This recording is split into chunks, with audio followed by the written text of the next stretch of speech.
ছাত্ৰ ছাত্ৰীসকল আশা কৰোঁ তোমালোকে কম্পাৰ্টমেণ্টেল পৰীক্ষাৰ কাৰণে পঢ়ি আছা, পঢ়া শুনা ঠিকে চলি আছে।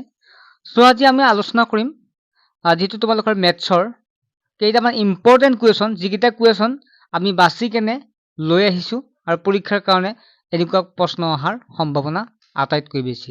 ছাত্ৰ ছাত্ৰীসকল যিহেতু আমি প্ৰতি বছৰে আমি কম্পাৰ্টমেণ্টেল এক্সামৰ কাৰণে পঢ়াই আছোঁ, গতিকে এইবাৰো আমি এটা বেটছ আনিছোঁ য'ত কমন কুৱেশ্যন এনচাৰ, য'ত নোটছ, কমন কনচেপ্ট আদি আৰু লগতে প্ৰিভিয়াছ ইয়াৰ কুৱেশ্যন পেপাৰ আটাইখিনি দিয়া হ'ব। ইলেক্টিভ ছাবজেক্টৰ বাহিৰে বাকী ছাবজেক্টকেইটা আমাৰ তাত জইন হ'ব পাৰিবা। তোমালোকে হোৱাটছএপ নাম্বাৰ যিটো দেখা পাইছা 9394628219 এই নাম্বাৰটো SMS কৰিলে হ'ল, তোমালোকে স্ক্ৰীণত দেখাই পাই আছা। আৰু ছাত্ৰ ছাত্ৰীসকল ইয়াত জইন হ'লে আটাইখিনি তোমালোকে আমি বাছি দিম, ধুনীয়াকৈ পঢ়িলেই হ'ল আৰু আমি কনচেপ্টো বুজাই দিম, সকলোখিনি পাই যাবা। গতিকে আমি পাৰ ছাবজেক্ট 100 টকা লোৱা গৈছে। আমি 3 বছৰৰ পৰা 100 টকাই লৈ আছোঁ, বেছিও কৰা নাই। গতিকে 100 টকাটো ইমান ডাঙৰ কথা নহয়। তোমালোকে ভালদৰে চোৱা, আমি নোটছ দিয়াখিনি ভালদৰে চাবা আৰু তোমালোকে পৰীক্ষা পাছ কৰিব পাৰিবা। গতিকে যিসকল ছাত্ৰ ছাত্ৰী ইচ্ছুক হয় তোমালোকে জইন হ'লে হ'ল, আৰু যিসকলৰ ডাউট আছে বা ইচ্ছা নাই তেওঁলোকৰটো বেলেগ, কিন্তু যিসকলে ইচ্ছা কৰিছে যে পৰীক্ষাটো মই পাছ কৰিম আৰু মই পঢ়িবই লাগিব, তেওঁলোকে মাত্ৰ 100 টকা পে'মেণ্ট কৰিলে হ'ল। এতিয়া আহিছোঁ আমি অনুশীলনী R1। ইয়াৰ ভিতৰত তোমালোকে কোনকেইটা চাবা, তলৰ কোনটো অনুপাত একোটা সমানুপাত হ'ব। ঠিক আছে, ইতিমধ্যে মই লাইভ ক্লাছত এইখিনি তোমালোকক পঢ়াইছোৱে, যিসকলে চোৱা নাই তোমালোকক মই ভিডিঅ'টো দি দিম, চোৱা। ইয়াত কি আছে, গতিকে আমি যদি চাওঁ তেতিয়াহ'লে এইটো হ'ব ইয়াৰ শুদ্ধ উত্তৰ। তোমালোকে দেখা পাইছা 12:21। গতিকে 4 দি যদি আমি কাটো, 3ৰে কাটা, 3ৰে 12ক 4 বাৰ যাব, 3ৰে 21, 3 7 গুণ 21 হ'ব, অৰ্থাৎ 4/7 হ'ব। তাৰপিছত আছে 32/56। এইটোক যদি 8ৰে কাটো, 8 4 গুণ 32, 8 56, 8 7 গুণ 56।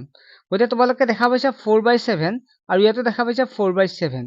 গতিকে দুইটা যদি একে পোৱা তেতিয়াহ'লে অনুপাতটো সমানুপাত হ'ব। গতিকে শুদ্ধ উত্তৰটো হ'ব এইটো 12:21 and 32:56।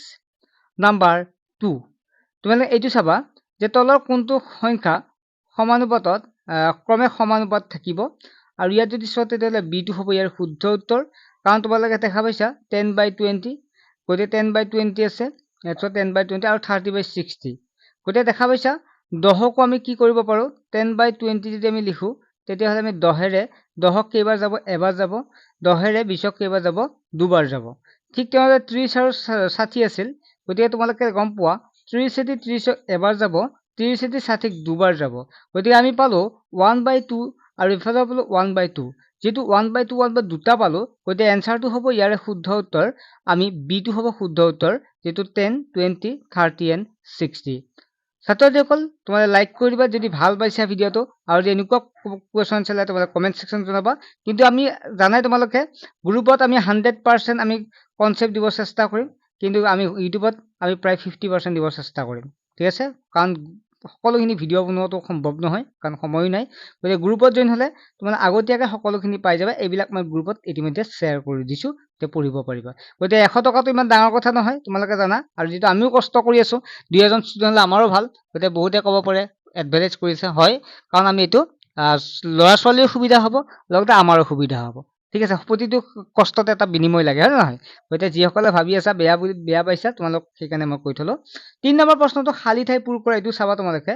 বৃত্তৰ কালি পাই আৰ স্কুৱাৰ আৰ বাঢ়িলে, বুজি লোৱা, মেইনলি কনচেপ্টটো ল'ব লাগিব দেই।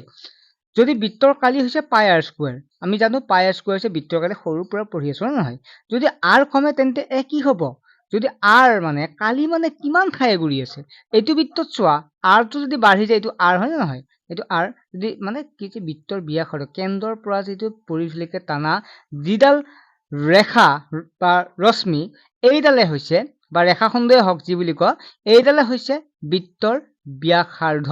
এতিয়া তোমালোকে চোৱা, যদি বৃত্তৰ ব্যাসাৰ্ধ ডাঙৰ হয় তেতিয়াহ'লে ইয়াৰ কালিও বাঢ়িব, মানে ঠাইটো বাঢ়িব। যদি এইডাল সৰু হয় তেতিয়া কমি যাব। গতিকে ইয়াত কৈছে যদি এ বাঢ়ে তেন্তে আৰ কি হ'ব? বাঢ়িব। যদি এ কমে আৰ কি হ'ব? কমিব। গতিকে এনচাৰটো একেবাৰে সহজ। তাৰপিছত 4 নম্বৰটো চোৱা তোমালোকে। ইয়াত তোমালোকে বেলেগ আৰু একো চাবই নালাগে। ইয়াত চোৱা 1 2 4 8 আছে। এতিয়া চোৱা 1 32 গুণ 32, 2 16 গুণ 32, 8 4 গুণ 32। গতিকে দেখা পাইছে নে তোমালোকে আটাইখিনি 32 হৈছে। 1 32 গুণ 32, 2 16 32, 4 8 4 গুণ 32। আচলত কি পূৰণ কৰিলে আকৌ 32 পাম? 8ৰ লগত পূৰণ কৰিলে 8 7 গুণ 56, 8 6 গুণ 48, 8 4 গুণ 32, 8 পূৰণ 4 হয় নহয়, গতিকে 4 হ'ব ইয়াৰ এনচাৰ। গতিকে ইমান ভাবি থকাৰ প্ৰয়োজন নাই, চি হ'ব এই কাৰেক্ট উত্তৰ। গতিকে R1ৰ এইখিনি চালে মোৰ বোধেৰে যথেষ্ট, তোমালোকে এইখিনি ভালদৰে চাবা। তাৰপিছত তোমালোকে এক্সট্ৰা চোৱাটো বেলেগ কথা, মোৰ হিচাপে এইখিনি তোমালোকে চাই গ'লে ভাল হ'ব। R2 কি চাবা, তলৰ প্ৰতিটো বৰ্গ সংখ্যা একক স্থান কি হ'ব, এইবিলাকতো সহজে। একক স্থান কি হ'ব, এই লাষ্টৰ 7টো পূৰণ কৰি দিবা। 7 পূৰণ 7 কিমান, সৰি লাষ্টৰ 7 নাছিল, 2 আছিল ন, লাষ্টৰ 2টো পূৰণ কৰিবা। একক স্থানত যি আছে 2 দুটা পূৰণ কৰিবা, কিমান পাবা, 2 2 গুণ 4, একক স্থানত 4 থাকিব। এবাৰ এফালে কি আছে, লাষ্টৰ সংখ্যাটো 7 আছে, 7 দুটা পূৰণ কৰি দিবা, কি হ'ব, 7 7 গুণ 49। এইবিলাক কমন দিব লগা কথা নেকি, তাই বুজি পালাই দেখোন তোমালোকে, হয় নহয়। গতিকে 1 নম্বৰ এনেকুৱাকে চাবা। আৰু বাকীকেইটা চোৱা 4 আৰু 9 দিয়ে আছে, এইকেইটা তোমালোকে কমন হিচাপে চাব পাৰা। নেক্সটটো আছে তলৰ সংখ্যাকেইটা পূৰ্ণবৰ্গ নোহোৱাৰ কাৰণ কি।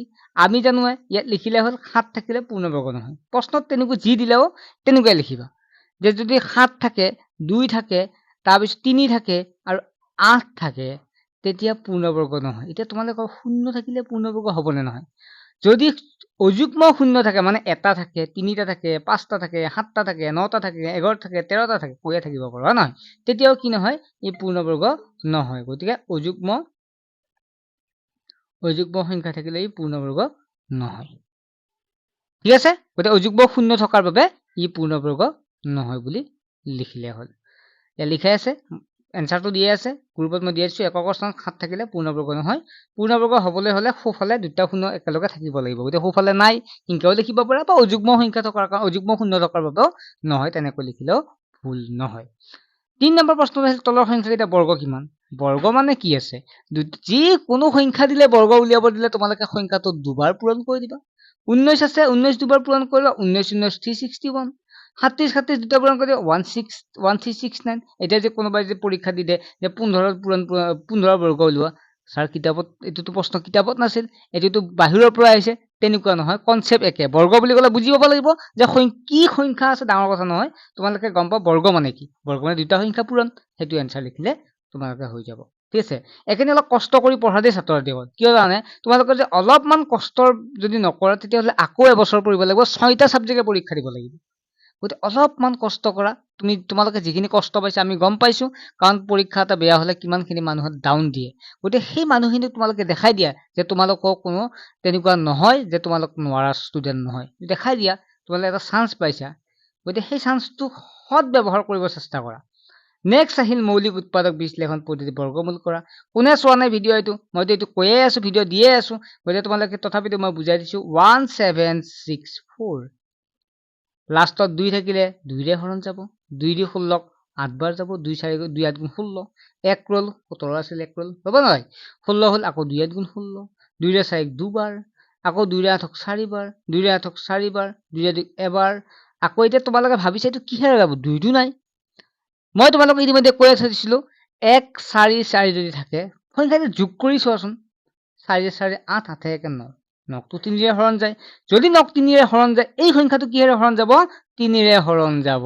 3 4 এবাৰ যাব, 3 1 গুণ 3 ৰল 1, 14 হ'ল, 3 3 গুণ 9, 3 4 গুণ 12, 3 4 গুণ 12 কিমান ৰল, 2 ৰল, 21 হ'ল, 3 7 গুণ 21। এতিয়া আকৌ থাকিল 7, আকৌ চিন্তা তোমালোকৰ, চিন্তা কৰিব নালাগে, মই আকৌ নিয়মটো কৈ দিলো কি, সংখ্যাকেইটা যোগ কৰিছো, 7 4 11 11 কে 12, 12ক 3ৰে হৰণ যায়, গতিকে এইটোকো 3ৰে হৰণ যাব। 3 14 কেইবাৰ যাব, 3 1 গুণ 3, 3 2 গুণ 6, 3 2 গুণ 9, 3 4 গুণ 12, কিমান মুখস্থ কৰিলা, হয় নহয়। এতিয়া মুখস্থ কৰাখিনি এপ্লাই কৰাচোন, 3 4 গুণ 12, 2 ৰল 27 হ'ল, 3 9 গুণ 27। আকৌ 3ৰে কৰা যাবনে, নাযায়, কাৰণ 7 7 গুণ 49 আমি পঢ়ি আহিছো। গতিকে কি পালা, চাৰিওফালৰ পৰা কি ল'বা, ইয়াত চোৱা 7 দুটা পালা, 3 দুটা পালা, 2 দুটা পালা, হয়নে, 7 দুটা পালা নাই। এতিয়া চোৱা 2 দুটা, 3 দুটা, 7 দুটা, 2 দুটাৰ পৰা এটা 2 লোৱা, 3 দুটাৰ পৰা এটা 3 লোৱা, 7 দুটাৰ পৰা এটা 7 লোৱা, 2 3 গুণ 6, 7 6 গুণ 42, গতিকে এনচাৰ ক্লিয়াৰ, 42 আহি গ'ল। আগৰটো এইটো তেনেকুৱা কৰিলে কিমান পাবা, 99। নিয়মটো একে, চাই লোৱা, সলিউশ্যন কৰাই আছে। তাৰপিছত হৈছে এইটো, ইয়াৰ পৰা প্ৰশ্ন আহে, এইকেইটা মই কমন দি আছো দেই, মেইনলি কমন হিচাপে, কনচেপ্টটো লোৱা কিন্তু, ঠিক আছে। তলৰ প্ৰতিটো সংখ্যাৰ বাবে আটাইতকৈ সৰু কি সংখ্যাৰে পূৰণ কৰিলে সংখ্যাটো এটা পূৰ্ণবৰ্গ হ'ব। আকৌ আগৰ নিচিনাকে কৰি চাবা, 1008, এই 1008, 2ৰে কৰি চালে তোমালোকে 7 আৰু 3 পাবা মই লাইভ ক্লাছত কৈছো গ্ৰুপত থকাখিনিয়ে পাই গৈছা তলৰ সংখ্যাকেইটা আটাইতকৈ সৰু কি সংখ্যাৰে হৰণ কৰিলে সংখ্যাটো পূৰ্ণবৰ্গ হ'ব কৰি চালে 11 পাবা আৰু 5 পাবা ইতিমধ্যে মই কৰি দিছো ঠিক আছে তোমালোকে ক্লাছত জইন হোৱাগিলাই পাই গৈছা আৰু এইটো হৰণ পদ্ধতিৰে বৰ্গমূল নিৰ্ণয় কৰা এইটো ইতিমধ্যে মই ক্লাছত কৈ দিছো গতিকে তোমালোকে চাবা এইকেইটা কমন এই দুটা ইম্পৰ্টেণ্ট হিচাপে চাবা 10 নম্বৰ তলৰ কোনটো সংখ্যা অযুগ্ম সংখ্যাৰ বৰ্গ অযুগ্ম সংখ্যাৰ বৰ্গ ইয়াত দেখা পাইছে আমি জানো এইটো 169 মানে 13 13 169 ইমাহ কৰি থকাৰ প্ৰয়োজন নাই 13 পূৰণ 13 169 মুখস্থ কৰিবা 12 12 144 13 13 169 159 এটা মুখস্থ কৰিবা গতিকে এনসাৰ কিমান পাবা 2 টো হ'ব ইয়াৰ শুদ্ধ উত্তৰ তাৰ পিছত আহি 18 স্কয়াৰ 19 স্কয়াৰ মানে এইটো প্ৰশ্ন আহি থাকে প্ৰায় 18 স্কয়াৰ 19 স্কয়াৰ মাজত কিমান হ'ব ইয়াৰ এনসাৰ হ'ব 36 টা ঠিক আছে 2 18 36 এনসাৰ লিখি দিলে হ'ল গতিকে ছাত্ৰছাত্ৰীসকল আৰ্ট মই এতিয়া নকৰো তোমালোকক মই নেক্সট ক্লাছত কৰি দিম আৰু ক্লাছটোত জইন হ'বা আৰু এইটো ভিডিঅ' যদি নেক্সট পাৰ্টটো ইউটিউবত লাগে কমেণ্ট ছেকশ্যন জ্বলাবা যদি কমেণ্ট বেছি পাওঁ তেতিয়াহ'লে ইউটিউবত আপলোড কৰি দিম যদি কমেণ্ট নাপাওঁ কমেণ্ট যদি বেছি নাপাওঁ তেতিয়াহ'লে আমি অনলাইন ক্লাছতে